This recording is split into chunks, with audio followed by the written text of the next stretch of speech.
Nobody says yes. Can you hear me? Okay. So good afternoon. It's nice to be back in Casper. I haven't been here since 1975. I stayed at the Ramada Inn, and I remember a wonderful cowboy bar with live music and dancing. I really missed that one. I don't think it's there anymore. So it was great fun, but I've enjoyed it. I was here as a cognizant project manager for Cleveland Cliffs Iron Company for 500 square miles of pumpkin buttes, which I'm sure that you're all aware of, and an anti-degradation environmental study.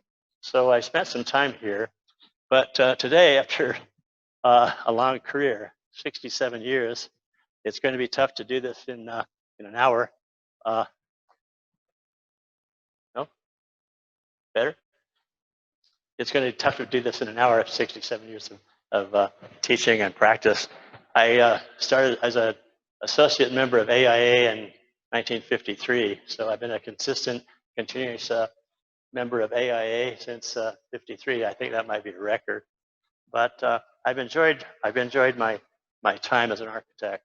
So first, I'd really like to talk about what it is to be an architect. I think that if you remember Vitruvius 22 BC talked about architecture as firmness, commodity, and delight. I like to think about it a little bit differently. I think to be an architect or architecture with a capital A really requires three kinds of comforts. Or the physical comfort, which most anyone should be able to do. Keep out the cold, keep out the marauders, keep out the heat, retain some kind of stability. But physical comfort can be done by most anyone. It's pretty easy to do. I think the next one is intellectual or a different kind of comfort. An intellectual comfort is something about reason. And if something is not reasonable, it's not really architecture yet. And the most difficult one is spiritual comfort. That thing that uplifts your spirit, makes you happier. So I think that those three things allow you to develop an architecture that becomes worthy of being an architecture with a capital A. It takes a long time to do that, and I don't think anyone can do it every time. So also, I was very interested in looking at the program here. It says architecture is the art and science of designing buildings and some non-building structures created from our own imagination to solve a set of problems. I think that's really right. Our own imagination is what we really do. But if you think about it, that architects, like other artists, make visible that which was previously invisible. So that's a true creative act. So intellectually or philosophically, you can look at Aristotle. We talked about an entelechy. Entelechy is E-N-T-E-L-E-C-H-Y, Greek word. It means to actualize the potential to its nearest point of perfection without loss or compromise.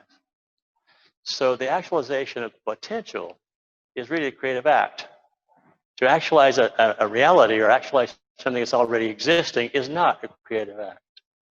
So if you think about what we do as architects or designers, we actually actualize something that has potentiality and make it active and make it into something that is a reality. That's the true creative act. But in doing that, one has to really think about this in terms of what it takes to do it. It really requires a mentoring. It requires a long time of practice. It requires multidisciplines. As Tanya was talking about, multidisciplines. I love the idea of the conductor, the designer being the conductor. In my case, I think it's like architecture. But if I'm anything, I'm a product of my mentors. And I've had the privilege, really the privilege of having some really important ones. But one other possibility here I want to talk about is modernity. So moda in Latin means right now or just now. So modernity for me is from the beginning. So I think that it's not different. I don't believe in postmodernism. I do believe in post-structuralism in philosophy, but I don't believe in postmodernism in architecture. So it's really not a point in time. It's a state of mind. So what I do is a modern architect. So I think also if you think about architecture's history, and I taught history at the University of Montana for some time, is that really up until the Renaissance, architecture was promoted and developed really by two things: belief systems and structural innovation. So in modernity, it's really a consistent thing about what we do. Belief systems are less clear now, but structural invention or structural intervention is still an important thing. Innovation is still really important. And I think it runs through my work thoroughly. But in looking at this, my mentors, I've been really privileged. So I didn't work for Mies van der Rohe, but I'm old enough to have been in his office. I was in his office a few times. He's an incredible giant, obviously. But I did work for John Sugden and worked with John Sugden for 12 years. So I had a very long apprenticeship, and then I became an associate of his. He was Mies van der Rohe's protege. So he was in the military, and as soon as he got out of the military, 10th Mountain Division, he went to work with Mies, and he studied under Mies. And then Joseph Albers comes into play. He was a Bauhaus colorist, and he comes into play, who influenced my other mentors, Robert Bliss and Hannah Campbell Bliss. And then I was fortunate enough to become a partner of Dan Kiley's, who is a giant in the landscape architecture world, and then it comes from there. So basically, it's teaching and practice. I started to teach very early in '67 by Robert Bliss, hired me even before I had a degree. So that's really where it is. So if you look at this Mies, I think that some of you might not appreciate him as the giant he is, but he is certainly the most influential architect of the 20th century in my view, certainly along with Le Corbusier and Frank Lloyd Wright. So, but what's important about Mies is he was also a philosopher. So when I went back to school in 2001 to get my doctorate, I studied philosophy because I was already an architect. So Mies was also a philosopher, and when he was in Germany, he had 3,000 volumes, most of which were philosophy books. And also, when he had to flee Germany, he came to this country with only 300, which is the only way he could transport them, and they were also almost all philosophy. So when you look at some of the quotes, and I know a lot of Mies's quotes from John Sugden, and hearing them from him, is it doesn't matter how well you do the wrong thing. I think that's one of my favorite quotes of Mies's. So it really doesn't. So what allows you to think about what's the right thing? Philosophy. So again, and Tanya's talk about it, what really allows it to, the curiosity, the idea of what makes it truthful.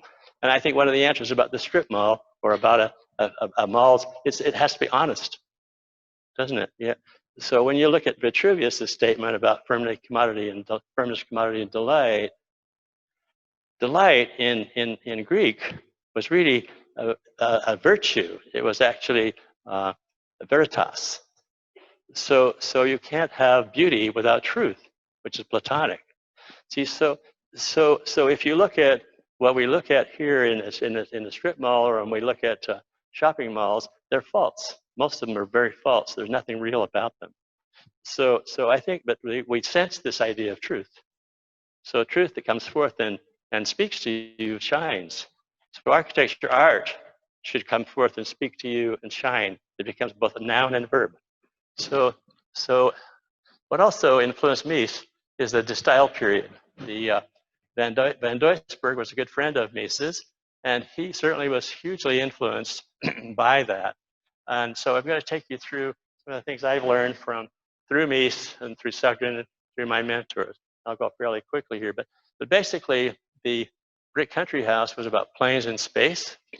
And we really talk about planes in space. It's really that architecture is not about an object in space, is it? It's about space in space. It's that which encompasses space and encloses space or leaves it open for us to participate in. So when you look at the brick country house, it's completely directly influenced by the Van Doesburg piece. So it really starts with the style period, which is Mondrian and Theo Van Doesburg and Garrett Reedfield and Adolf Loos and J.J.P. Oud and others. So that's something that we can still think about. It still influences my work to this day, and it certainly influenced Mies's. So think about planes in space and enclosing space. It becomes an object, but it doesn't start out as an object. And here's Mies in his studio in Germany, sketching the brick country house. The Villa Tugendhat in Brno, Czech Republic now, Czechoslovakia, is also one of his premier projects. And it was done, actually started before the Barcelona Pavilion, but finished just after it. But if you look at the spaces here, this is really, when we talked about what does architecture do for culture, or how does it influence us, it actually changes the way we live. And so there's a certain kind of intellectual achievement here that you have to think about how you would live in this kind of a space. What's missing, they restored this house recently, and what's missing there is a wonderful bust that was done by a wonderful German architect, Wilhelm Lebruck. But that's missing. This was taken over by the Germans during the war and by the Russians. The Russians actually put stable horses in this building, if you can imagine. But this is now open to the public. But also look at the placement and the design of the chairs and the rosewood wall or the Casper ebony wall. I'm not sure which. I think it was rosewood in this case. The onyx wall. So it's an incredible space. The plan is open and free, and yet wonderful, incredible space to be. There's a book about this called The Glass Room that you might read that tells the quality of that space as well. And of course, the great Barcelona Pavilion. So I don't know, how many of you have been to the Barcelona Pavilion? A couple? Yeah. So when you're there, it's amazing. It's a small building, but it has the quality of a cathedral. So when you look at this space, it's incredibly simple. So when Mies said God is in the details, yes, he also less is more and all kinds of other things. But if you look at it, simplicity, Goethe, the German Shakespeare and more, said simplicity has genius, power, and magic in it. So simplicity really does have power and magic. And this is a sketch. So when Mies was given the commission to do the German exposition, he had an envelope in his pocket. He didn't have his sketchbook with him. He was on his way to the granite quarry, or actually the onyx quarry in this case, and he sketched this star column on a free wall. He said, that's it. And that's what really became that space. So if you look at the way these work out and the walls work out, those of you who have been there, you can, this changes constantly through the light, through the day, and it has a mysterious quality to it. So this is Paul Rudolph did a drawing showing the kind of mystery that space has, the compression and the open spaces and so on. So it's really, again, about planes in space and how one can achieve rising above just the construction of a building. So Le Corbusier said that architecture is the triumph of art over construction. So it's more than just construction, isn't it? So this begins to tell you a little bit about the spaces and the planes and spaces I showed you in the Rietveld or the Theo van Doesburg drawing. Amazing building. The Farnsworth House, a lot of misinformation about that. She did not sue Mies van der Rohe. Edith Farnsworth was sued by Mies van der Rohe. She actually basically thought she had bought the barn, the horse with the barn, and so they had a problem with their own relationship, and that's what caused it. Also, this building floods. That's also not Mies's problem, or wasn't his fault. The river in Plano, Illinois, has been encroached upon below it, so it's been dammed up. So it's built in a floodplain, but the floods have been increased dramatically, some 6 feet from the time this was built. But it's again about planes in space and simplicity. Wonderful. John Sugden worked on this plan with Mies. So again, the spaces, the placement of furniture is as important to Mies as the building itself. And the column, the famous wide flange column. If you notice that the integrity of the column, so this is welded to a channel, plug welded, and then ground off, so that it has an integrity and simplicity. So for Mies, a steel column is as important as a Greek column. It has that kind of same integrity. So now John Sugden was Mies's pet. He really was. He was the guy. So I met John through skiing, and a lot of people for skiing, including Dan Kiley. But John was with me for 7 years. I worked in his office, worked on the Farnsworth House, and so he really knew Mies very well, and he's the one who has told me so much about Mies and spent so much time with me in my own career. So he was also decorated his Silver Star in Italy. He was the 10th Mountain Division, and really a hero, but had an amazing background. Worked with Hilbersheimer, who was also at the Bauhaus and at IIT. Letter from Mies for John. And this is Green River School. So the overhead truss, most of you are I'm sure aware of the Crown Hall and IIT with the overhead plate girder. But Mies designed overhead trusses in a number of buildings, but none was ever built. So John and I built this model. It's silver soldered and brass sections and stuff together. And then the building was constructed in Green River, Utah. And it is now, they had to tear it down because this was done in 1953, 54 during the uranium rush, where they had tent cities and all kinds of people there. But it now has been taken down, unfortunately, but it was the first building in the world to have an overhead truss system, which allows a free span, and it reduces the amount of cubic volume inside the building. So it's an amazing piece. And I was the clerk of the works and draftsman on that project with John. This is my parents' house in Salt Lake, 1953. Again, glass and brick, a very advanced building at that time. And I was draftsman, and so on. As I said, I worked for John and with him for 12 years. So I learned a lot from him. I was also clerk of the works. For those of you who don't know what clerk of the works is, when you're a draftsman and you're just beginning, you spend time on the construction project, monitoring the number of rebars, and you count the backs of cement, and basically you're the sort of clerk, if you will, of the construction.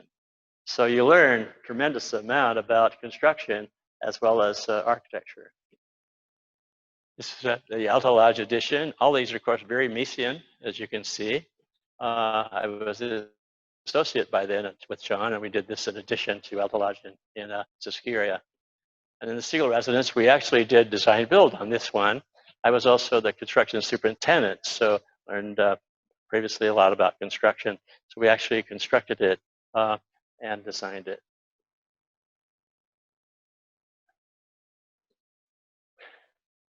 The detail, if you notice the detail on the wide flanges coming together, they don't cope. They just sit on a plate, very clean, very simple detailing. One of John's drawings, beautiful drawing. By the way, almost all of the drawings I'm going to show you are all hand drawn, rolling pen and a crocodile pen in ink, hand drawn.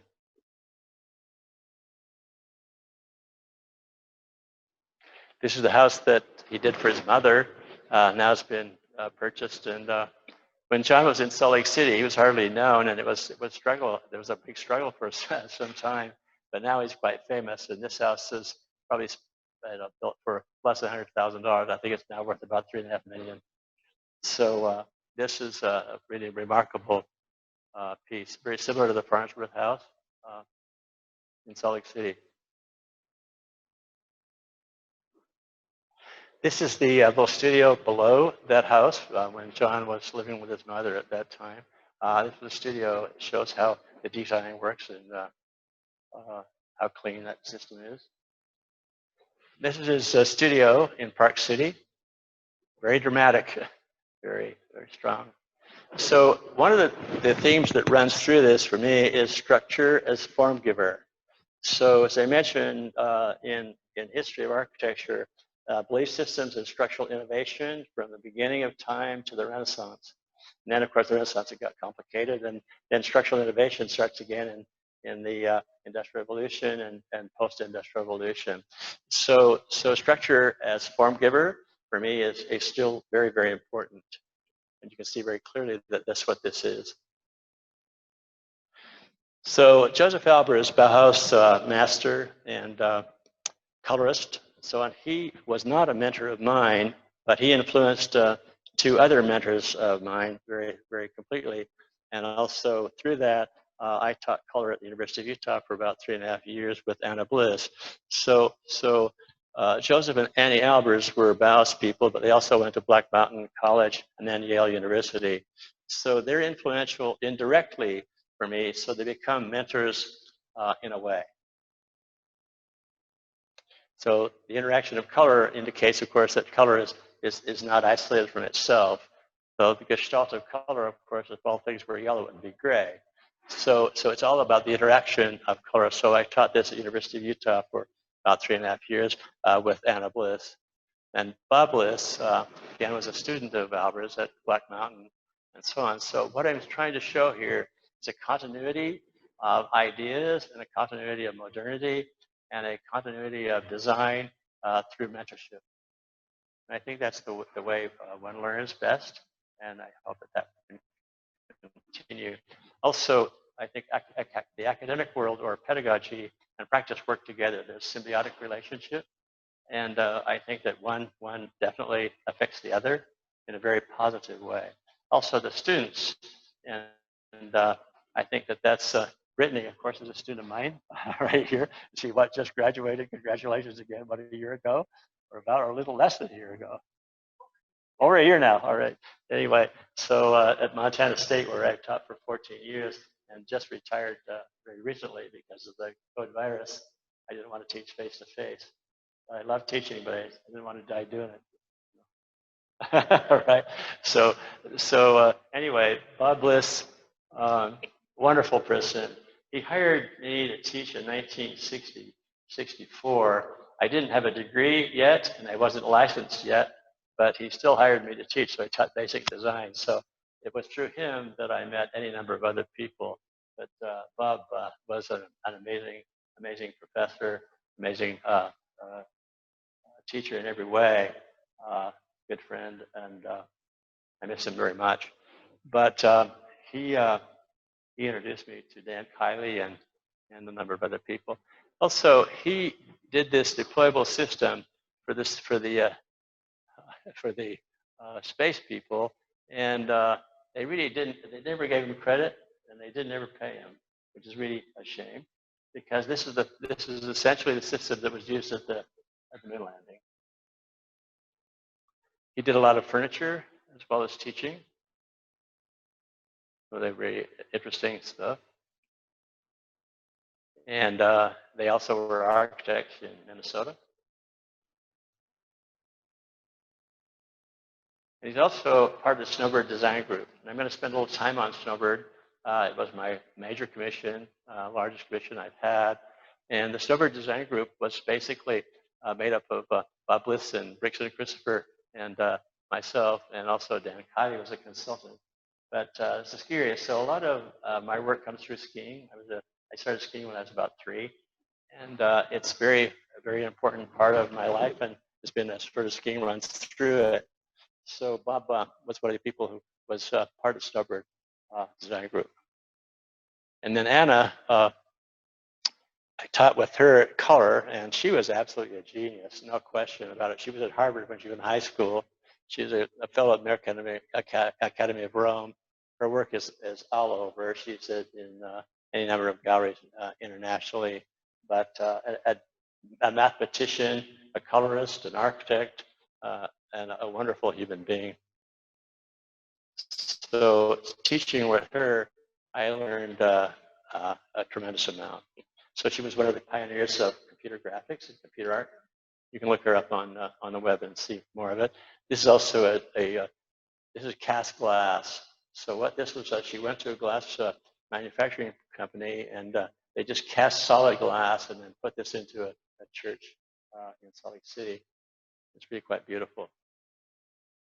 And then through Bob and Anna Bliss, and when I was teaching at the University of Utah, half time, Dan came to lecture, and he was a skier as well. And so I was really taken by him and what he said about landscape architecture. So if you notice that my mentors are multidisciplinary, again, like Tanya talks about, it's not just one discipline. Architects and designers, particularly architects, need to be polymaths. Doctors are really specialists. architecture polymaths to know a lot about a lot of things, and maybe be specialists in certain things. But through that, I met and skied with Dan, and then at that time, Snowbird was not funded, so he asked me to join him. So it was really a marvelous experience to go from Salt Lake City, not having been much of anywhere, to an international practice. I went to his office, and the first day I said, "What do you want me to do, Dan?" And he said, "Well, I want you to look at my work." I said, "But Dan, your work's all over the world." And he said, "Yes." I said, "Well, how am I going to do that?" And he said, "Well, here's a credit card. There's no limit on it. Here's a stack of Mohawk Airline tickets." I said, "Well, how long do you want me to be gone?" And he said, "As long as it takes." So I had a good time looking at his work, as you can imagine. But he's also an amazing person. He was in OSS during the war, captain, and here he's on the right, the little spook, and that one. So he also was decorated for during the Nuremberg trial rooms, and he was greatly influenced in Europe by Lenotre. So Lenotre landscape architecture, for Tanya knows about, geometric systems and so on. And so Dan, you might talk about him as actually doing a sort of Lenotre-esque work in a modern idiom because of geometry. So here's Dan, Air Force Academy, which he did. Oakland Museum. And I'm sure, Tanya, you probably found this to be true. You go to a nursery and you say, "I really want to have these plants at 15 inches on center." And they say, "Oh, you can't grow them that close together." And then you can't have the trees at 10 feet on center. "Oh, yes, you can." So that would always make Dan very crazy. So in Oakland Museum, he quadrupled the plant list, knowing full well that they would cut it. They didn't cut it at all, fortunately. So it was one of his best projects. So you can see it's densely planted. It's beautiful. It hasn't been well maintained recently, though. I hope it comes back soon. He also did the Ford Foundation building when I was there, actually. And then this is Chicago Art Institute, Michigan Avenue, which is the black hawthorn trees. And it's right along Michigan Avenue, but it's a noisy street. When you're in this park, my wife Sarah and I were there just recently, and you can't even hear the traffic. It's fantastic. And underneath this, those trees are mature trees. That's a parking garage underneath. So talking about place, and making place, this is really making place. And you can do major things over a parking garage. Also, we did the La Défense in Paris, the whole western end of Paris. Again, it's all on top of parking, the whole thing. So it's amazing what you can do even over the top of parking. This is Fountain Place in Dallas.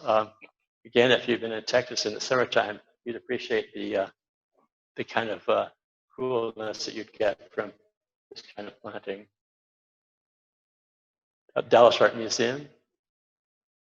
And this last project was with Calatrava in the Milwaukee Museum, and he did this just before he died. Again, geometric work. So it's geometry.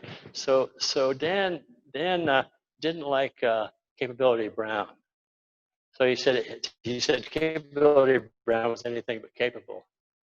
So he was an English landscape architect, but he didn't believe that you should show human tracery. Dan felt exactly the opposite. He said that the human tracery is geometric, and that we need to show and express our way of doing things in a geometric way, because that's our nature. So we shouldn't try to imitate nature, because we can't. He said, don't try to be God, because you're not. Don't try to be Mother Nature, because you're not. So if you're not, there's a philosophical idea, isn't it? And to show human tracery the way it should be shown. So there are ways of doing that. So the Miller Garden is an example of that. So the Henry Moore Alley shows a geometric quality, certainly, in the residence for Herman Miller, but the plan is highly geometric, quite a little bit softer than Lenotre, of course, but at the same time, the tree planting is definitely a geometric piece. So also, Dan talked to me about my being an architect at the time. He said, Jack, that architecture and landscape architecture are quite similar. It's about space. So it isn't so much about the decorative quality of the plant materials, although they do that. Is that the plant materials are actually spatial elements too. So if you look at the tree, it's like a column. If you look at the umbrella of the tree, it's like the ceiling. The grass is a plate, and then the hedgerows are walls. So it's an enclosure of space, just like I looked at the brick country house in East Van der Rohe, and showing that to be a spatial relationship, not necessarily just a decorative. So this one is an amazing piece because Eero Saarinen and Kevin Roche did the residence, did the building. Dan did the landscape design, and Sandro or Alexander Gerard did the interiors. So that was a major collaboration, as you talked about, with multidisciplines, and the result is a masterpiece. You can see this now. This is open to the public as well, so you can see it. I'm a little bit younger there. So there's Dan and I in Paris, and we traveled the world together, and he taught me an amazing amount of things. So we had a wonderful time together. So then I did go back to school. It was in my late 60s, and I went back as University of Hawaii and studied architecture, but also Japanese architecture. I spent some time in Japan on a number of occasions, and also in China. But so my dissertation was about Japanese architecture, traditional Japanese architecture, and its influence on modern architecture of the early 20th century.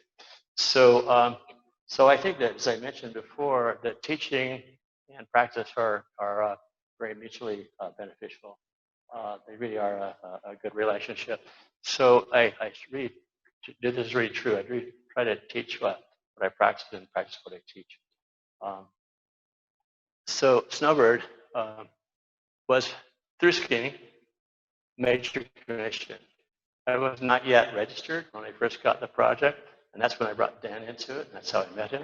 But then that's why I formed Snowbird Design Group. But this is Noah. Have anybody skied at Snowbird? Yeah, one. Good.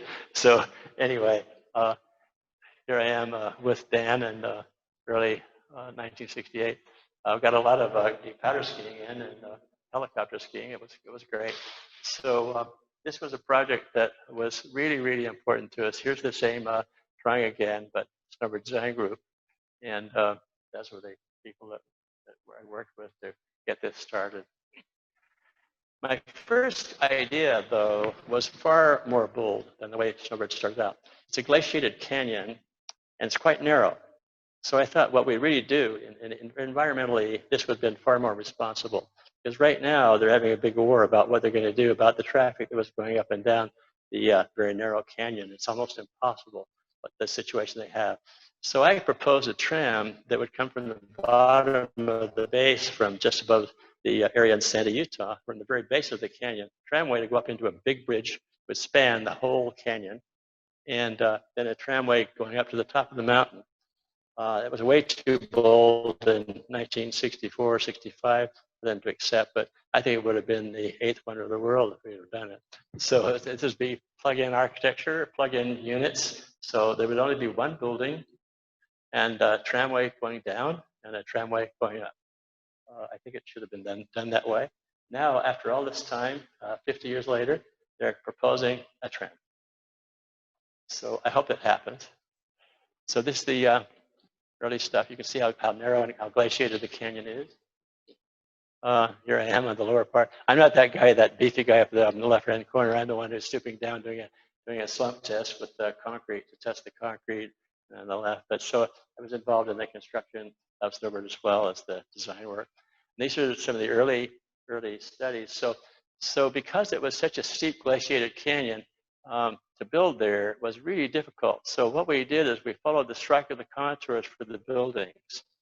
So these are study models, but the buildings are not twisted and turned arbitrarily. They're simply following the contour lines of the strike of the contour to stay level. And that's what really happened and developed through the development of it. So these sketches, by the way, these are all hand-drawn. There's no computer work here. It's BC, before computer. So hand drawings, but those are the concepts of Snowbird, and that's basically the way it's turned out to be now. These were early drawings of the top mountain. The top terminal has not been followed this way now, though. They built a kind of monstrosity at the top of the building, at the top of the mountain now, which I don't appreciate. But had it been something like this, it would have been far better. Another scheme that goes into the other areas with tramways. And this is a non-building for the gas station, which was again not constructed. And so sketches a place, like Tanya was talking about, making place.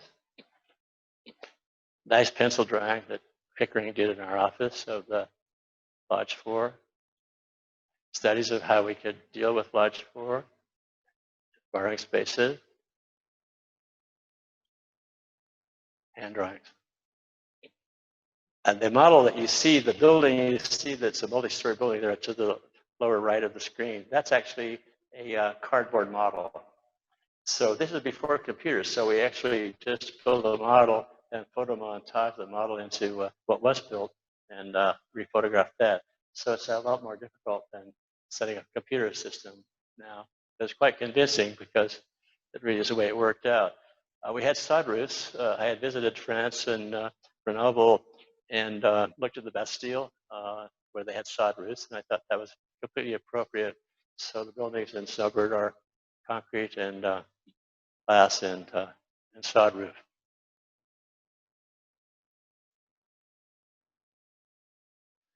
The Iron Blossom Lodge was an interesting thing. So again, structural innovation is really an important part of my work. So if you see here, this is actually far more influenced by Le Corbusier than it is by Nice. But if you think about this, see what's going on here is you're borrowing space right and left of the bay system. So this is a 15-foot bay. And one hangs from the other. So that plate that's in between is hanging from one and then bearing on the other one. And those become the demising walls. And those are concrete demising walls, which you looked at the SCC rating on those demising walls was approaching 60 because of concrete. And so this is an innovative staggered truss system, first in the world. And it's very much the form giver for the architecture. In Corbus's case, he did this indirectly. He also did it the other way in Unité d'Habitation in Marseille. So this is a way of working structural systems to develop spatial qualities and develop the form giver for the architecture itself. Hand drawing. And the various ways of that's an axometric, which is quite complicated to draw, I can assure you, with a ruling pen. Studies of how you can change those staggered truss systems. And that's Cliff Lodge, which was the one that you saw the cardboard model of. Very direct, simple building. And because it was turned to the side, this big corridor, because then, by the way, there's a paper dolls and stuff. So again, pre-computer, how do you do this? So we make a model and then photograph it. And so you can see that the TV was one of those tube TVs, a little bit dated, isn't it? So, but if you see the plan, the upper left, you see that the bay system is a 20-foot by 20-foot bay, square bay, and then the walls are free of the bay. And they turn to the 45. The reason for that is so you get a long view on both sides and you get sunshine on both sides. So you can see that the drawing and the model are actually that the actual building and the drawing show how that works. So by simply freeing a wall or the column, you can do that. That's very similar to what Mies did in Barcelona Pavilion. He freed the column from the wall. And this again is structure as form giver. It gives a Gad Valley restaurant. We had to do this one during the winter because we couldn't open Snowbird unless we had a mid-Gad station. So if you look at the big gusset plates and bold sections, it's basically a bridge building, which is again highly influenced by Mies because of bridge buildings and so on. But this became a really powerful piece.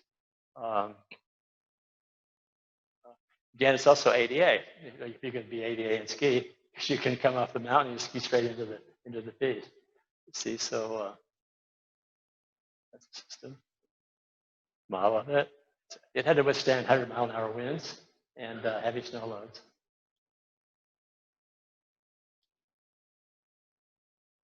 Built in the wintertime.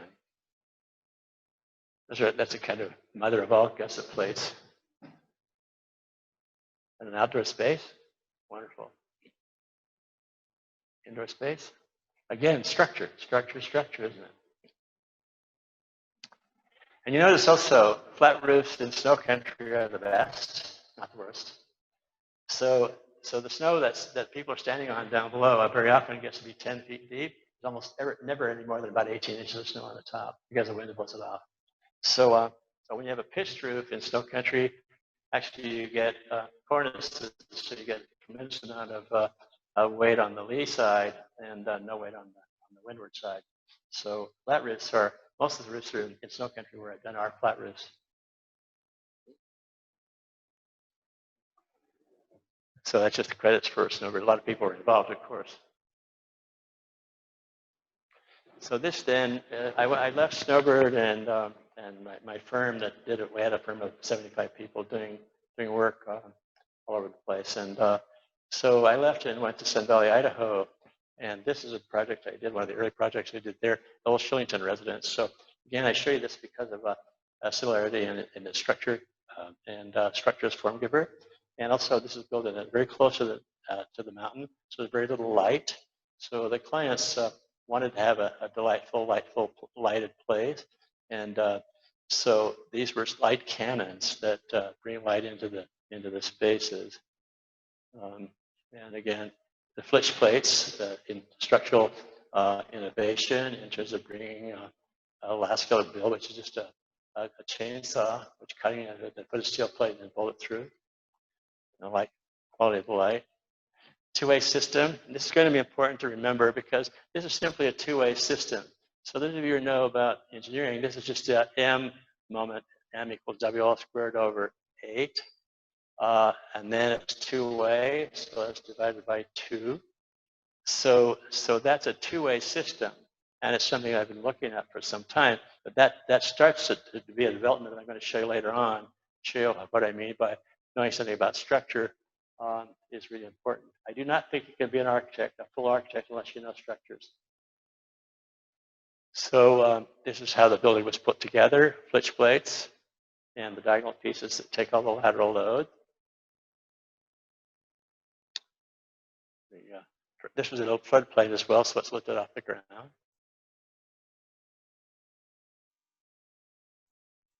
And this is a building that was done for Bob Smith, Smith Goggle fame. And that's one of the earliest residences I did after I left the firm in Salt Lake City, 1975. Again, this is about structure too. So if you look at these beams, they're in the same horizontal plane, in the same vertical plane, if you will. So how do you turn the corner with beams coming in the same plane? So the knee braces actually are doing two things here. They're actually allowing the bracketing to occur as one through beam, and the other beam is going the other direction. It's not halved out by the Japanese system. It's actually one full beam going through, and the other beam pieced onto it, and then a steel plate on it which takes the tension. So the knee braces here are doing the full work. And again, it's a structure that's highly Japanese influence for sure, but these are not Japanese details. These are invented details and developed differently. So I don't know that very many buildings that have a two-way beam system in the same plane. Also, please note that there's no fascia.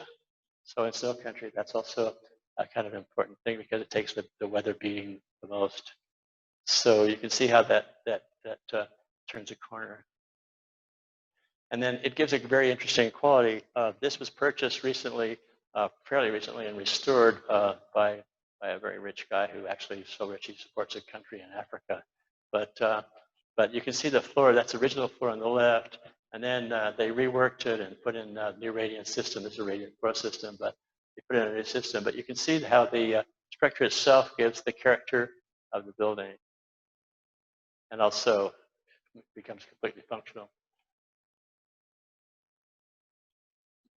There's Sarah, and recently, this is a photograph just taken just a few months ago. Plan. Because of the knee braces, there was no need for lateral bracing in any direction, so the plan became very free.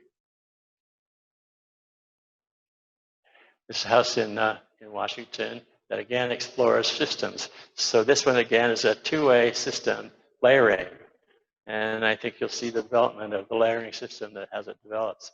It's a beautiful, beautiful site. But the structure is not only exposed, but expressed. So I was, in the photograph to the left, I was there with Fiona's mother and the maid. And they were whispering. I said, why are you whispering? And they said, because we feel like we're in church. And I said, well, that's a great compliment. Because there's a really quiet, a very quiet quality to the space.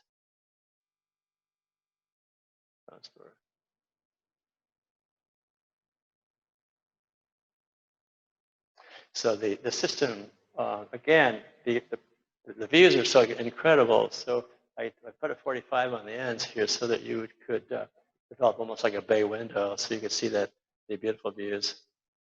And this is a waterfall house in Sun Valley, Idaho, that again had some powerful views. And that draw that you see coming down there, actually there's a waterfall that occurs. It comes down, there's a year-round waterfall that comes through. There it is.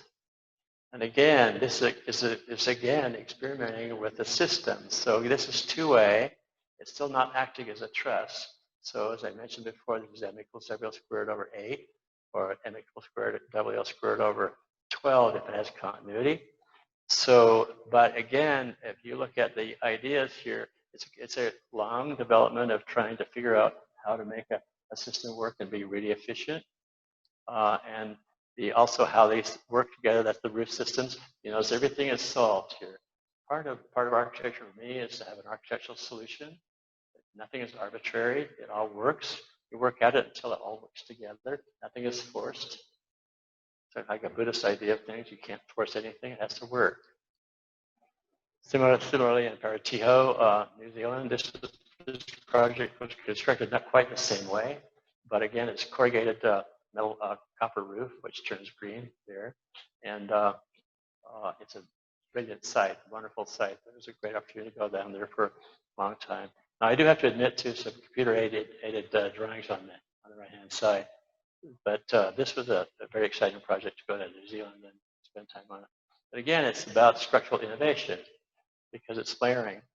Now, this one is, I think, something that, again, talks about multidiscipline.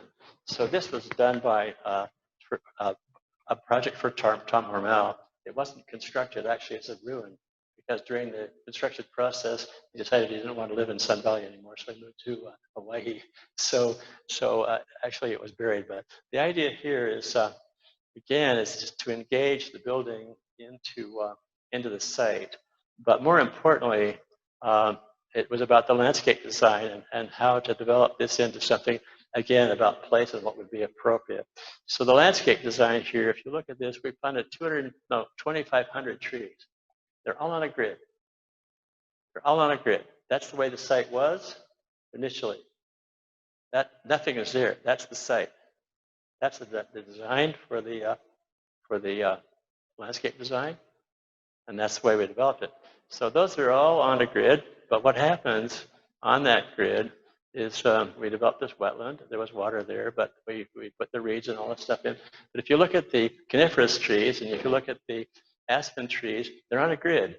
But what happens is when the trees volunteer and they become mature, they volunteer and it becomes a kind of suborder. So there's the rigid order disappears, but there's still an order there. So in nature, there's always an order. It's like the Fibber proportion. 1 to 1.618034 occurs everywhere. That's a golden section.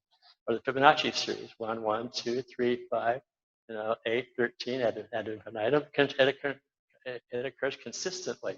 So if you listen to the way nature is, underlying nature, you do it that way, ultimately it softens. So these were taken shortly after it's planted, but now it looks completely natural. So that's quite a transformation from what it was when it was simply a bladed flat. It was bulldozed to flat to nothing. So again, it's about multidisciplines. It's about trying to use all the disciplines in terms of whether it's art, architecture, sculpture, landscape architecture, all of it together, including interior design. So I think it should be a unified piece. Again, I liked your presentation about the architect being the conductor or the leader. But listening, of course, listening, but still being the leader. Quite a transformation. This bridge was still not quite complete here. And then that was the first sketch, actually, instead of the final sketch. And the idea I had here was that I wanted an ambiguous wall. So you couldn't tell what was glass and what was stone and what was what. So it would be something a little bit more organic, a little bit more like French Blade Right. So that the lighting comes in through these lighted sort of pyramids. And then the wall is a sort of equivocal, if you will, or equivocating wall that you can't tell whether it's glass or stone. And I still haven't done one quite like it, but I'd like to. But this is a one-off. Actually, this is a really important building. This one wanted quite an important number of awards, including that one with the architectural historians. But this one is not about structure as form giver. This one's about geometry and light. So this is a completely delightful place to be in. It's almost impossible to photograph it. I feel like it has what's a numinosity, the numinous quality, the stream tremendum, if you will. There's a kind of light quality inside the spaces that you can't really express. It's almost impossible to photograph because that's just white plaster, and the light just dances on that plaster. So that was a one-off. Now this one, the Buddha's house, again, experimenting with layering. So this layering idea is something that I've been possessed with. So it started with visiting China and Japan a number of times. So they layer it, but what's going on here is still a two-way system. But it developed into a very nice house. Again, I worked on these sort of pointed systems like I did on the one in Washington because of the views and the way the thing laid out. But you still see certain qualities of planes in space. And then to kind of obviously you can see the Japanese influence. It's not literally Japanese. It's about the way that the Japanese approach things. It's the underlying principle that occurs underlying in the principles of Japanese architecture. Not trying to be not mimicking it at all. Only understanding what their sensitivity is about the nature and about architecture. Two-way system, quite clearly expressed there. But again, it's still just two-way. This one, interesting here, is that it's again about structural innovation. If you look at the section here on the right-hand side of the drawing, this site is actually dropped 40 feet in the distance of the site, which is fun to do. But this is just two builder's trusses turned upside down. So if you look at that section, if I had a pointer, I could show you. But there's a section that's an upside down truss, which just creates a pyramidal space inside. And so what happens then, this sort of stair steps down between the trees. You notice we took about 7 trees out of this site out of several hundreds of trees. And of those 7, I think 5 were dead anyway. So we worked on this carefully and just stair step the building down through the drone trees and live oak trees. And so you can see that the layering system in this case is just a pergola, but the building through these upside down trusses creates very interesting spaces. So the dining room, see that's just the truss upside down. So you see that you've got a pyramidal ceiling in the dining and the kitchen, and the living room, and the bedroom, and also this is in Sonoma. There's no air conditioning in this house at all. It could get very hot in Sonoma. So, but these are just sliding doors that were cut down to make windows. So you can open all those windows fully, and it becomes like a screen porch. So the whole house in summer is a screen porch. And also the windows on the side, those sliders there, that's the closet. So it's just a system of taking aluminum standard patio doors and cutting them down and making them into windows. And so Same thing in the bathroom. So that see the pyramidal ceiling repeats itself. And again, structure. This is just simply an equestrian center in Sun Valley, Idaho, in Elkhorn. Pardon me for the dump keys. But again, a hay barn, and I love it. And same thing here, the stable. It's really about trusses, about a very clear ordering system, a la Nisandro, very clear, ordered spatially, but very rich. And that's the way it was in wintertime. Another one, this one's in White Hawk Ranch. This one is about show horses and also trail horse riding horses. That's a plunging ring and a show. This is the show ring and the tack building, and that's the horse feeding shed. This building, that building is won 3 design awards, including a regional, and it was $10,000. So I think that you can't think about good architecture as being monumental necessarily or expensive necessarily. I think you think about it as being truthful and honest. So I really feel this is important. A simple shed can be as noble as a cathedral. So this building was written up by Pulitzer Prize-winning critic Alan Temko. He said it was like a temple in front of sacred mountains. Great compliment. So I think that it's about structure, it's about honesty, it's about clarity, and it's about truth. Polson 1, I've just finished recently, it's just finishing now, Polson 4.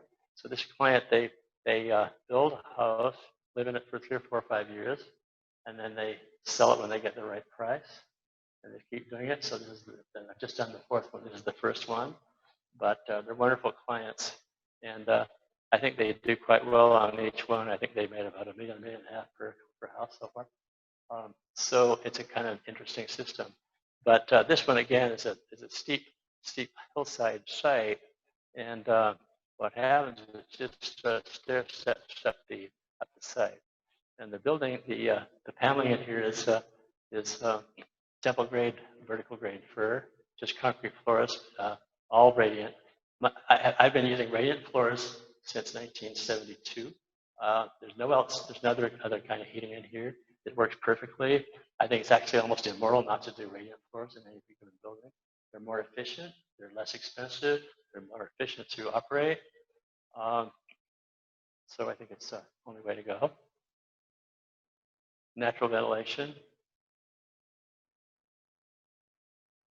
But you see the structure here is in every case, with the exception of that one building, has been the form giver. This is Polson 3. Polson 2 I'm not showing. It was a ski house that we're not showing, but it's very similar. So this one was in Sun Valley. Now this is important. So the transition in structure, this is the first one that begins to act as a truss. So the Smith modified Berendale truss, those of you of course know about structures, know that a Berendale truss is a truss without diagonals, so that the joints are actually a moment connection, so that the forces are going through without a diagonal. So what happens here is that this spacing of the beams layering. So this in this case it's 3 layers of beams. You're seeing 2, and the 3rd layer is within the roof itself.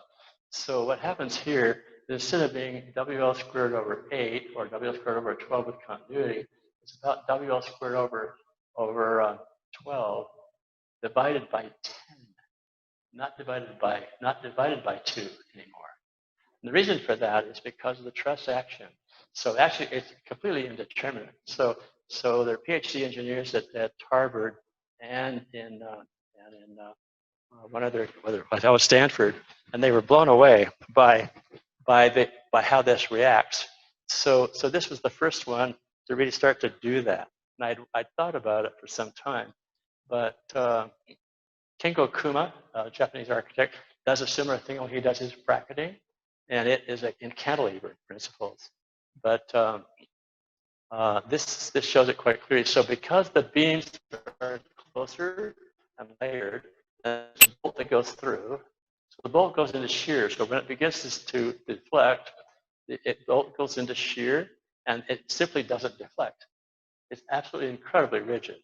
So this is the first one that that occurs, and you can see the spaces. See those beams. These are only these are small beams. I think these are about only 12 by.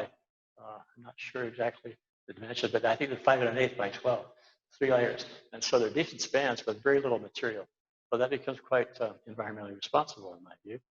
Now this one is the culmination. So this one's just being completed. It was just occupied about a month ago, about a month and a half ago. So this one now is the full development, if you will, of the modified truss system, or the Smith modified Varangel truss system. And so when you look at this one, look at how this works. So being in Japan and China, you see that the trellising up in the upper left-hand corner, they layer it, and they basically just wrap that with vines or with twine or whatever. But I was intrigued by its character and what it would do. So again, the Varangel truss system, again, in the lower left frame, show that the truss, like a typical Pratt truss, not diagonals, because you've got moment connections in all the way through it. But then in the lower diagram, you see the bolt that goes through. So what happened is I built this in school, and we put bean bags on. You can see me showing those bean bags very gingerly. And one of the students put that wide flange, another piece on top of it. That thing weighs about 25 pounds. And that model is made out of basswood. It's only a 1/4 inch scale. It didn't even deflect. It didn't even bend. So it's just simply glued.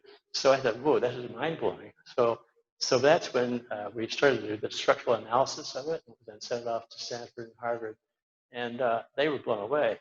So if you look at this again, m equals w squared over 12 divided by 2. That's a two-way system. This is m equals w squared over 12 divided by about 10. It's incredibly efficient. So I hope this is just the beginning of it, really, because so when you look at it here, that's the model on the left, and that's the building on the right. You can see the direct similarity.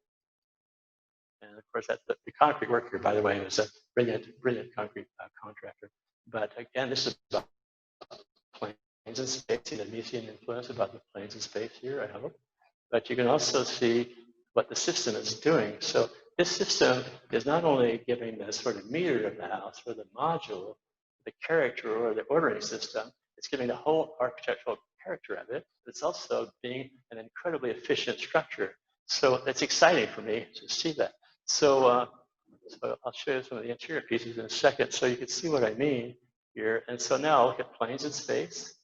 You just poured in place concrete, board formed. And then the ordering of the beams. To me, it gives the whole character of the house. And the spatial quality of it. Indoor-outdoor relationship, which in Japanese is called ingawa. So it's a very ambiguous quality about whether you're inside or outside.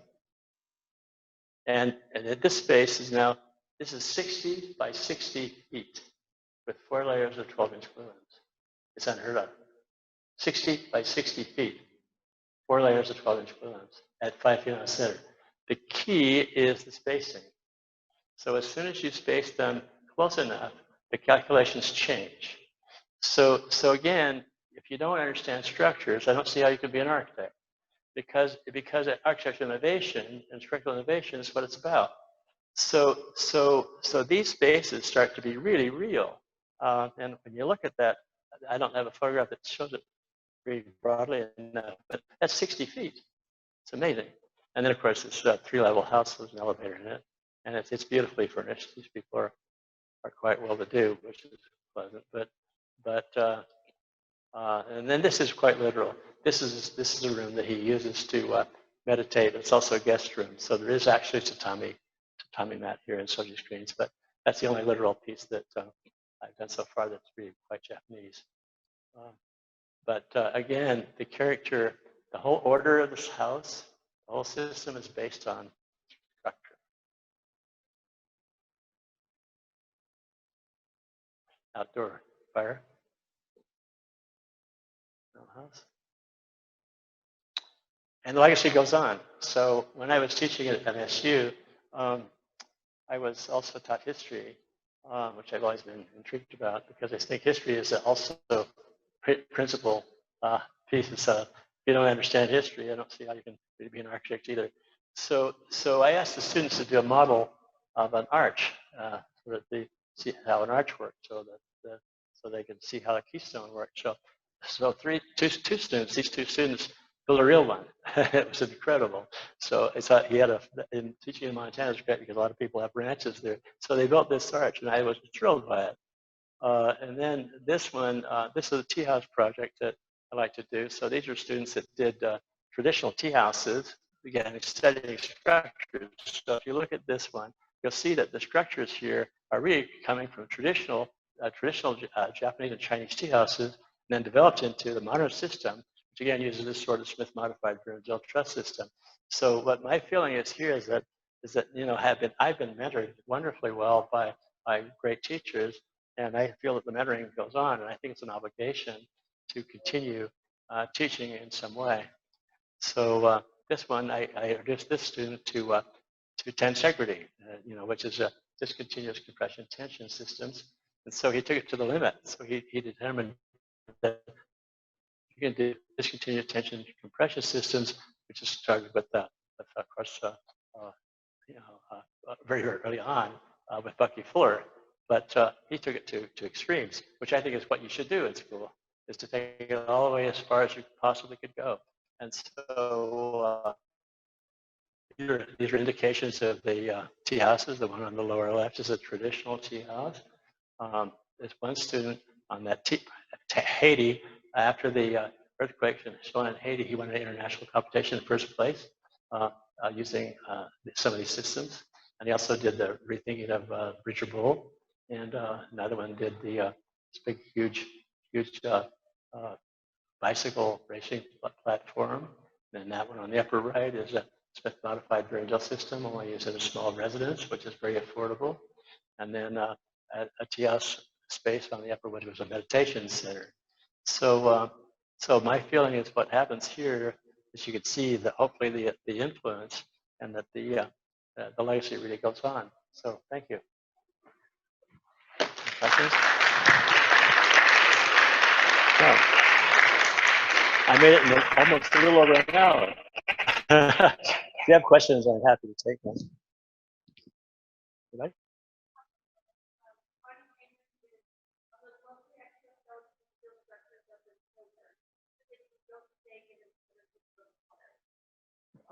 Yes. An answer. There's some students that did in IIT. They took the Farnsworth house and made it off-grid. So also, if you look at what's his name? I think of his name. He's a Stuttgart engineer at Stuttgart, and he has a completely off-grid, all steel and all glass house. So you can use photovoltaic now in clear pieces of glass that are completely clear. They don't have to be at a pitch. Also, in the Kansan house I just showed you, the last one I just did, that whole roof is all photovoltaic.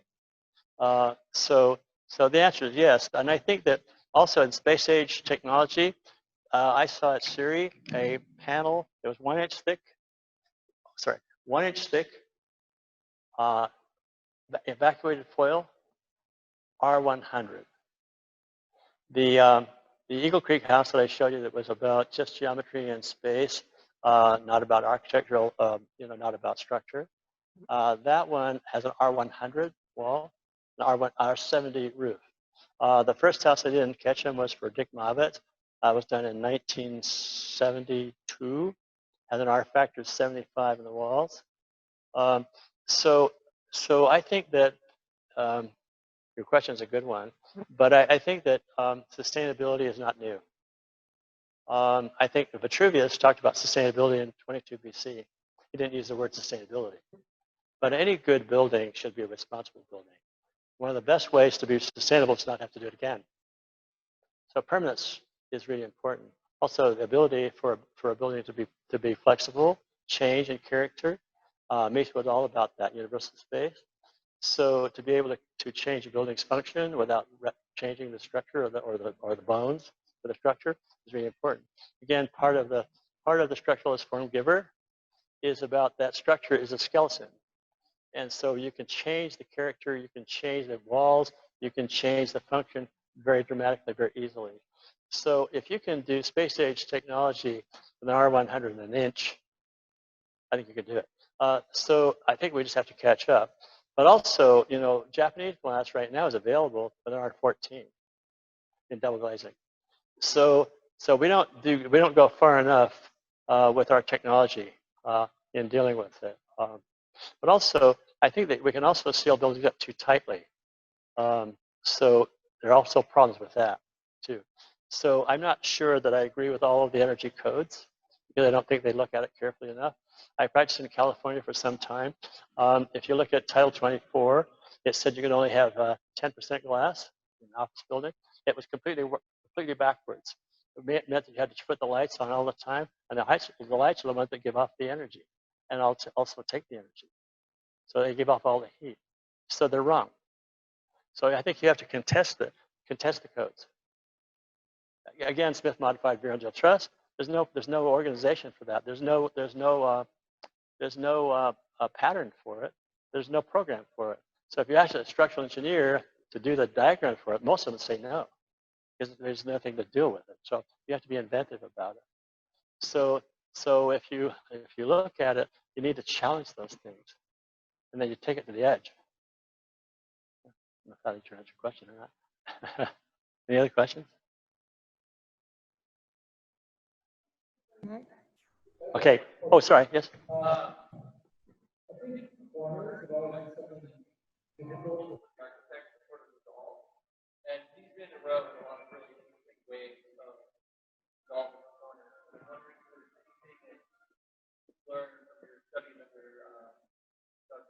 Yes.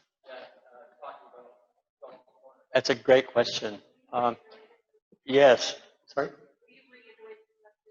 Okay. Oh, yes. Yes. The gentleman asked about these studied corners, and there's a lot of things about dealing with corners. You notice the corner segments work too. Yes. So Nice talked about turning the corner as a classical problem, and it is a classical problem. So if you look at the Parthenon turns the corner with a column that's slightly inserted. It's a little less, the bay is smaller as it turns the corner. That's because of the lintels have to bear on that corner and turn back the corner again. But actually, that's now called a Renaissance corner because a Renaissance corner turns the corner. A Gothic corner does not. So if you look at the Farnsworth house, that's a Gothic corner because the columns are brought in. So this reason it's called a Gothic corner is because if you look at the nave of a Gothic cathedral, you've got the westworks, and then you've got the apse, right? Then you have the flying buttresses or the bearing walls all the way down, the panels going all the way down. So it's sort of coming through. So you're not turning the corner, a Renaissance corner, at all. You're just letting it go through. So then if you look at Philip Johnson's glass house, it doesn't turn the corner at all well, frankly, but it does turn the corner by virtue of trying to be a Renaissance corner. You know, there's a column at the corner. So what Charles Jenks called a dumb corner, it's not a dumb corner at all. It's a classical problem. So when you put two wide flanges that turn the corner, it allows the bay system to stay equal on either side coming back through, which is a classical problem. So it doesn't change with the wide flanges any more than it would with a marble column. So that's a marvelous question. And actually, John Sugden did the first one that turns a corner on his exhibition hall, which was his thesis project under Mies. So turning the corner is a really important piece. Yeah, and frankly, if you look at Philip Johnson's glass house, which he claimed to have done first, he didn't. It was built in '49 and Farnsworth 51, but still, Farnsworth was started in way earlier than that. So Mies and Philip were kind of back and forth all the time. They were good friends, but I'll tell you a funny story about that in a minute. But anyway, if you look at Philip's house, it doesn't turn the corner very well. So it's an architectural resolution, you know. So John Sugden, by the way, this is the funny part, is that he went to lunch with Philip Johnson and it was at the Seagram's building in the hit wonderful restaurant there, the Four Seasons. And he came back to Mies's office and he said, Mies, he said, Phillips Johnson is claiming to be the architect for the Seagram's building. And Mies just took a long drag on a cigar and he said, well, John, he said, better that Philip claims my work instead of the other way around. It's pretty right. So, but I think it's because he didn't understand the philosophy behind it. That's where it stands. So, great question. That's a pretty good one. Any others?